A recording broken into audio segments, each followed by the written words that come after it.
Imagine walking into your local grocery store. You head to the meat aisle. You pick up a pack of ground beef. It looks normal, it costs the same, it sizzles the same way in the pan. But what if I told you that meat didn't come from a cow born on a farm? What if it came from a genetic copy, a clone science experiment? This isn't science fiction, and it isn't a conspiracy theory. It is now official policy. In Canada and the United States, regulators have quietly opened the door for beef and pork derived from cloned animals to enter the general food supply. But Canadians have heard that line before. Safe and effective, trust the science, and all the other slogans used to silence dissent during the COVID years. And just like during the COVID years, I believe Canadians have a right to make informed choices about what they put in their bodies, from food to medicine. We're seeing states like Alabama, I think, considering bringing in a ban, Arizona, Tennessee as well. Those are obviously states with big farming communities. Are there places in the US, though, that are considering using lab-grown meat? Well, at the moment, if you're not banning it, that would imply that you're allowed to sell it. So you are considering using lab-grown meat. There's a lot of money which has gone into this industry. And here's the worst part. They don't have to tell you. Health Canada and the FDA have removed the requirement for labels. They aren't hiding the meat, they are hiding the origin. They rely on a legal loophole called substantial equivalence. This is the bureaucratic weapon they use against you. Their argument is simple. If a cloned burger looks like a burger, tastes like a burger, and has the same protein count as a burger, legally, it is a burger. What is the rationale for cultivated meat? First and foremost, we just got to accept people love meat. And it's difficult, really difficult, to get people to stop eating meat and choose beans or some other plant-based source which would be better for them. So how do you get at that? And I think the answer is you make real meat in exactly the same taste and texture that people are used to, but you make it in a way that doesn't require billions of animals. You just can't feed the world without the billions of animals, because each animal has to be slaughtered. Because of this designation, they have bypassed the requirement for long-term human safety trials, and they have decided that, because the chemistry looks similar on paper, the biology must be safe for your children. Back in 2008, the FDA declared that meat from cloned cows, pigs, and goats was safe to eat. They admitted that the cloned animals themselves often suffer from severe health defects. But they gave the industry the green light anyway. They have removed your right to consent. You cannot choose to avoid it because you cannot identify it. You are now a lab rat in an experiment you never signed up for. You are eating a biological prototype and you aren't even allowed to know it. This is the new reality of the North American pantry, and it's only the beginning. Why would we want to eat synthetic meat? For the environment, right? No. A study out of UC Davis found that lab-grown meat's environmental impact may be orders of magnitude higher than regular meat. Let me say that again. UC Davis. Lab-grown meat's environmental impact may be orders of magnitude higher than regular meat. So why is Bill Gates, and Cargill investing in it? Bill Gates is also investing in AI, even though MIT found that training one AI model can emit 626,000 pounds of carbon dioxide, which is the lifetime emissions of 5 cars. So it's not about the environment. To really understand how we got to this point, we need to examine how it all started. We didn't just decide to eat garbage, we were trained to. Think about the one dietary rule everyone knows. Breakfast is the most important meal of the day. They say breakfast is the most important meal of the day. Most important meal of the day. So we better eat breakfast. Do you think that was a doctor's advice? You think that came from a nutritionist? That was a marketing slogan. Meet John Harvey Kellogg. In the early 20th century, Kellogg wasn't just a cereal maker. He was a religious extremist. He ran a sanitarium in Battle Creek, Michigan, and he held some specific beliefs. He believed that flavor, spice, and rich foods were sinful. He believed they excited the passions. He believed that a bland, flavorless diet would cure moral sins, specifically masturbation. Today I learned that John Kellogg, of Kellogg's Food Company, published several books condemning masturbation and suggested it be treated by sewing the foreskin shut. He believed that meat consumption led to masturbation, and he wanted more people to eat cereals. He literally invented cornflakes as an anti-sex crusade. But religious principle doesn't scale to a national economy. So the industry pivoted. They stopped selling morality and started selling health. By 1944, General Foods launched a massive campaign called Eat a Good Breakfast. Why? Because they had a waste problem that needed fixing. Industrial mills had a massive surplus of processed grain, and they needed to move product. So they convinced an entire continent that the traditional farm breakfast, nutrient-dense eggs, meat, and fats, was dangerous. And they replaced it with a bowl of hyper-processed, sugar-frosted carbohydrates. They fundamentally reprogrammed the metabolism of the population, and they taught children to spike their blood sugar before the school day even began. They destroyed the metabolic health of a generation to pump the stock price of General Mills. It was never about health.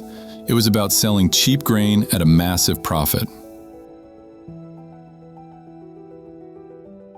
You might think, okay, but that was the past. Food is safer now. Is it? If American food is safe, why is so much of it illegal in other developed nations? We call this the toxic divide. Let's look at the evidence. We are going to compare the exact same products sold in Europe versus the United States. Exhibit A, McDonald's French fries. In the United Kingdom, the ingredients list is short. Potatoes, vegetable oil, salt, sugar. That's it. In the United States, it is a chemistry set. 14 ingredients. They include natural beef flavor, which contains wheat and dairy. They include TBHQ, tertiary butyl hydroquinone. That is a synthetic preservative derived from petroleum. It is used to keep the oil looking fresh. And they add dimethyl polysiloxane. Do you know what that is? It is an anti-foaming agent. It is the same chemical used in silly putty, a toy containing silicone polymers, and caulking, a waterproof filler and sealant used in building work and repairs. Why do they feed this to Americans but not the British? Because in America, it's cheaper. And in America, it's legal. Yeah, we have the worst food system in the world. And we have all of the big food companies that are American food companies making better, safer products overseas for all these other countries. And this is something that has to be addressed. First of all, I believe that it is a moral obligation, an ethical obligation. If you can make your product safer, then you should do that. And not doing it is anti-American, especially when it's an American company doing this. You've got McDonald's in the UK, 3 ingredients, and then salt is optional. Very simple. Here in the United States, it's over 14. Exhibit B, Skittles. Taste the rainbow. But which rainbow? In Europe, Skittles are colored using natural fruit extracts, radish, lemon, spirulina. In the US, they are colored with red 40, yellow 5, and yellow 6. These are petroleum-based dyes. In Europe, products containing these dyes must carry a warning label stating they may have an adverse effect on activity and attention in children. In America, no warning, just colorful candy. Until very recently, they even used titanium dioxide, a whitener used in paint and sunscreen, which the EU banned as a food additive because it can damage DNA. Exhibit C, Mountain Dew. In Europe and Japan, this drink is formulated differently. Why? Because for decades, the North American version contained brominated vegetable oil, BVO. BVO is a stabilizer derived from bromine. It was originally patented as a flame retardant for plastics. If you drink enough of it, bromine builds up in your fatty tissues. It creates nervous system disorders. Europe banned it in 2008, Japan banned it in 2010. The FDA is only now moving to ban it. For 50 years, Americans were unwitting guinea pigs for a pesticide-like chemical in their soda. The question is simple. If these chemicals are too dangerous for Europeans, why are they in American products? Are American bodies immune to poison? No. American regulators are just working for the wrong team. They work for the corporations. What?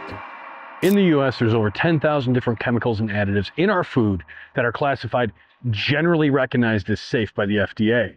It's weird that they don't just call them safe. I'm sure it's no big deal. Let's just take a look at some of the health risks studies have shown. Propylparaben is a preservative in baked goods. Possible endocrine disruption may impact fertility. Carrageenan is a thickening, stabilizing, and emulsifying agent in dairy and plant-based milk products, linked to inflammation, gastrointestinal issues, and cancer. Saccharin and aspartame are artificial sweeteners used in a lot of diet foods, associated with neurological effects, metabolic disruption, and risk of cancer. Considering there are healthier alternatives for every single item on this list, it kind of makes me wonder why the FDA thinks generally safe is safe enough. Food for thought. How is this legal? How do thousands of questionable chemicals end up in our food supply? Meet the loophole. GRAS. Generally recognized as safe. It sounds official. It sounds like the government checked it. It's actually a scam. Under US law, the FDA does not actually test most new additives. Instead, they allow food companies to determine the safety of their own ingredients. Here is how it works. A food company invents a new chemical flavor. They hire a panel of experts to review it. The experts say it's safe. The company marks it as GRAS, and they put it in our food. Within the FDA, there's a category of food called GRAS, generally recognized as safe. And what that means is that if they're going to put a new food product, a synthetic food product into the food system, they're going to assume it's innocent until proven guilty. It takes a lot of money to prove that these ingredients are harmful and carcinogenic. One of the ones that I love to point out is partially hydrogenated oils. About 20 years ago, they identified that partially hydrogenated oils fell into this GRAS category, that it was generally recognized it's safe, but they hadn't really seen research telling them it wasn't safe. And then the research showed up. And the research said that these partially hydrogenated oils were actually contributing, a major contributor to heart disease, and should be taken out of our food system. So what the FDA did is they say, okay, food industry or food companies, you have 20 years. It was like 20 to 25 years to get this carcinogenic, heart-challenged food out of our food system. And it was by 2025, which is next year, that will be out of our system. But why did they give them 20 years? How many people died in those 20 years that when they discovered that this food was causing cardiovascular problems?